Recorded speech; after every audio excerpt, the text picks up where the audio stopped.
Halo YouTube, balik lagi bersama saya di channel Movie Time. Kali ini saya akan menceritakan serial Netflix yang baru saja rilis pada tanggal 24 Desember kemarin, yaitu film The Silent Sea.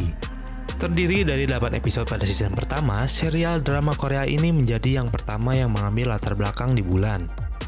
Berlatarkan masa depan, The Silent Sea akan menceritakan tahun 2075 saat bumi telah kekurangan sumber daya. Saat itu, manusia berusaha untuk mempertahankan hidup dengan menemukan tempat lain. Kemudian ditemukan jawaban untuk kelanjutan hidup umat manusia, yaitu sebuah tempat yang berada di bulan. Tempat yang dimaksud dikenal dengan sebutan Sea of Tranquility. Kru elit pun dikirim untuk misi khusus ke Balhae Lunar Research Station atau stasiun Balhae yang telah ditutup 5 tahun yang lalu. Akankah para tim elit tersebut kembali dengan selamat? Jangan lupa siapkan cemilan dan mari kita mulai filmnya.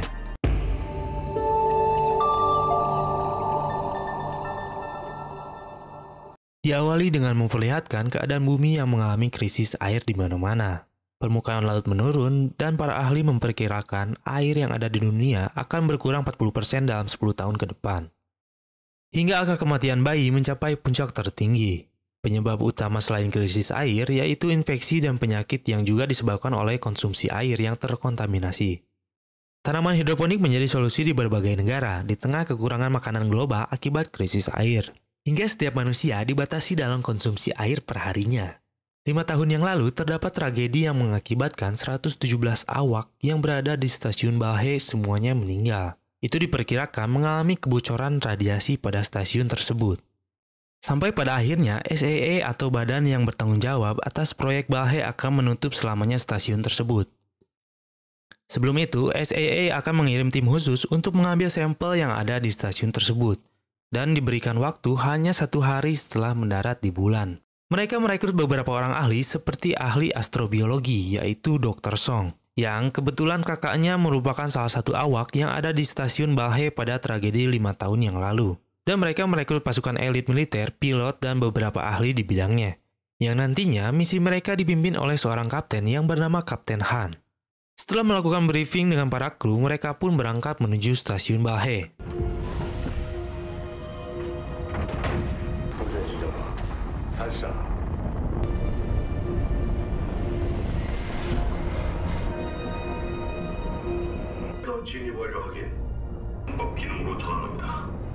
Setelah beberapa lama mengorbit, terdapat kerusakan yang terjadi pada pesawat mereka, yang juga menyebabkan sistem komunikasi mereka mengalami malfunction, yang pada akhirnya mereka diharuskan untuk melepaskan salah satu modul. Ternyata setelah melepas modul, mesin utama juga tidak berfungsi dengan baik, dan terpaksa melakukan pendaratan darurat.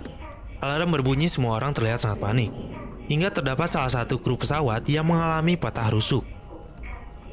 Lalu air pun mulai rembes masuk ke dalam kapal. Ternyata kapal yang ditumpangi mereka terbalik dan mendekati kawah yang sangat besar.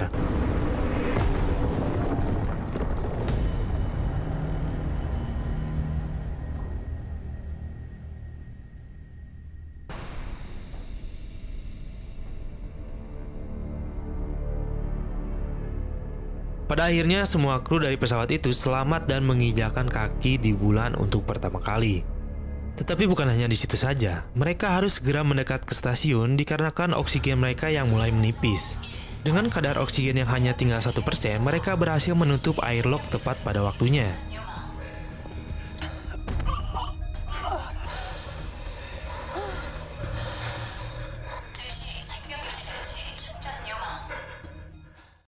Setelah itu, mereka mencoba menelusuri seluruh dek stasiun Balhae satu persatu. Namun banyak kejanggalan yang terjadi di stasiun itu. Seperti ditemukannya mayat yang diidentifikasi bahwa kematiannya itu seperti tenggelam, bukan karena terpapar radiasi. Dan kejanggalan lainnya yaitu tingkat radiasi yang normal, tidak seperti yang diceritakan SAA.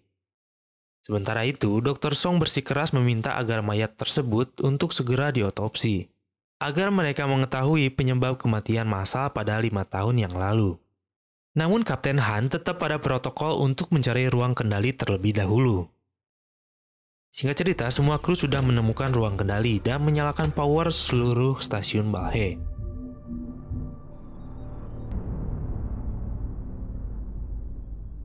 Sementara itu, mereka mencoba berdiskusi untuk mencari di mana tempat penyimpanan sampel berada. Mereka dibagi menjadi 3 bagian. Di situ, Dr. Song menjelaskan bahwa kapsul dengan kondisi bagus itu berwarna hijau. Dan untuk tidak menyentuh apabila terdapat warna merah yang menyala pada kapsul tersebut. Mereka pun mulai melakukan pencarian. Tim 1 yang dipimpin oleh Kapten Han menemukan pintu yang tidak terbuka. Ternyata setelah dibuka paksa, terdapat mayat-mayat dari kru sebelumnya. 하나, 둘, 셋.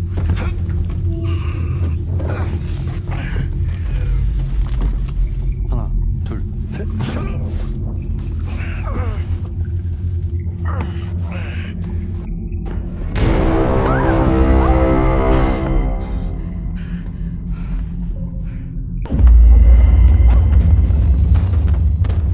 Satu lagi kejanggalan yang ditemukan di sana, yaitu mereka mencoba kabur dari sesuatu. Dan pintu darurat ditutup sebelum mereka sempat keluar. Semua mayat di sana tidak terdapat luka bakar seperti terpapar radiasi, melainkan seperti tenggelam. Lagi-lagi, Dr. Song meminta agar Kapten Han untuk segera mengotopsi mayat-mayat tersebut. Namun jawaban yang sama dijelaskan oleh Kapten Han, yaitu prioritas utama mereka adalah menemukan sampel. Pada hampir bersamaan, tim 1 dan tim 2 sudah berhasil membuka tempat penyimpanan sampel. Setelah diperiksa seluruhnya, ternyata sudah tidak ada sampel yang berwarna hijau pada penyimpanan tim 1. Sedangkan tim 2 menemukan satu mayat yang tergeletak di ruang penyimpanan itu. Selain itu, seluruhnya sama berwarna merah. Kemudian, salah satu kru yang bernama Sucha menemukan satu sampel yang menyala hijau di antara mayat tersebut. Dia mencoba mengambilnya, namun tak sengaja menekan mayat tersebut sehingga mengeluarkan partikel kecil yang menempel pada matanya.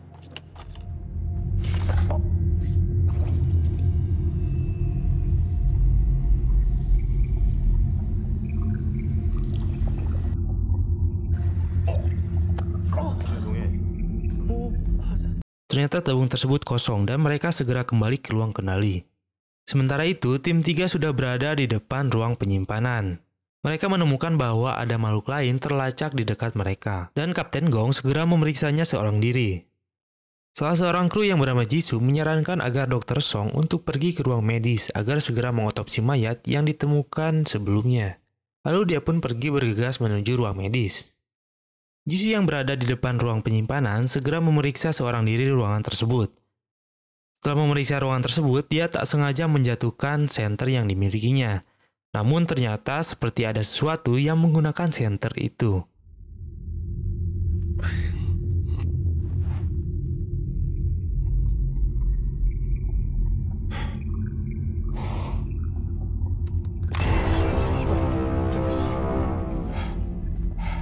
Hingga dia tidak sengaja menemukan tabung yang berwarna hijau dan segera mengambilnya. Di sisi lain, Suchan yang terkena partikel tadi mengalami efek yang dirasakan. Dia terdiam dan tak lama kemudian air keluar dari telinga kru tersebut. Dia mulai merasakan halusinasi dan mulai berkeringat dengan derasnya.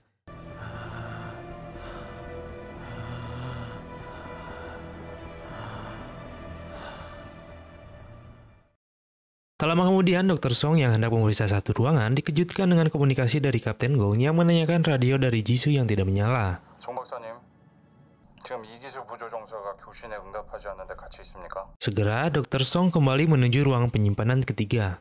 Ketika Dr. Song tiba, ternyata Jisoo telah berada di dalam ruangan penyimpanan 3 dan hendak keluar dengan tabung sampel yang dibawanya. Dan tiba-tiba saja,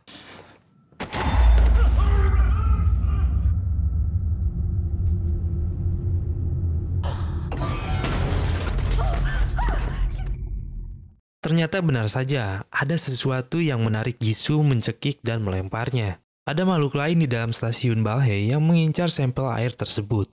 Tak lama kemudian, Kapten Gong dan tim 1 tiba di sana dan mulai menanyakan kebenaran yang disampaikan dari Dr. Song. Kapten Han meminta agar diperlihatkan rekaman kamera yang ada pada Dr. Song.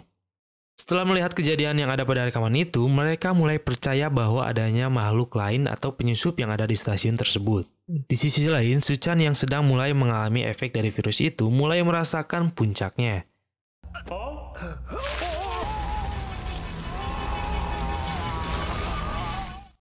Dan pada akhirnya, dia mengeluarkan air yang sangat banyak dari mulutnya. Sontak teman-temannya segera memanggil Dr. Hong dan segera diperiksa.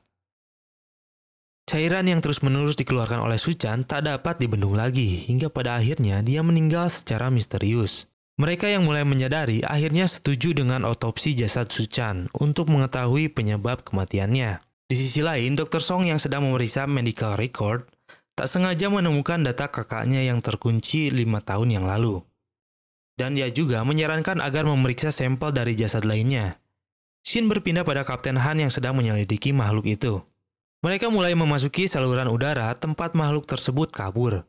Ternyata benar saja, sinyal dari makhluk itu mulai terdeteksi lagi. Mereka pun sibuk mengejar makhluk tersebut, namun ternyata makhluk itu berada di ruangan yang berbeda.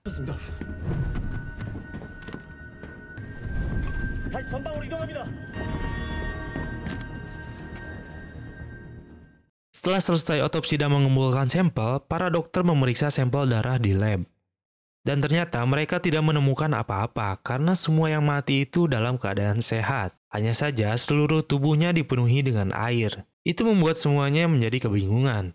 Namun sampel yang berasal dari Suchan sangatlah berbeda. Ada lapisan lain dalam hasil lab tersebut. Mereka mencoba meneliti kembali kandungan apa yang ada dalam lapisan tersebut.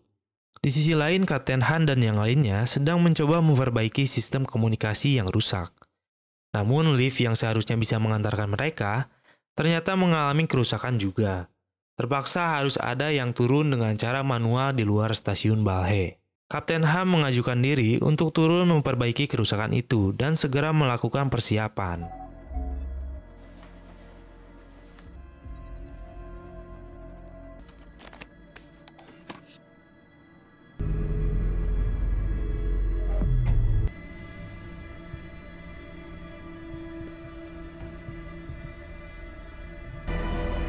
Dan film pun berakhir.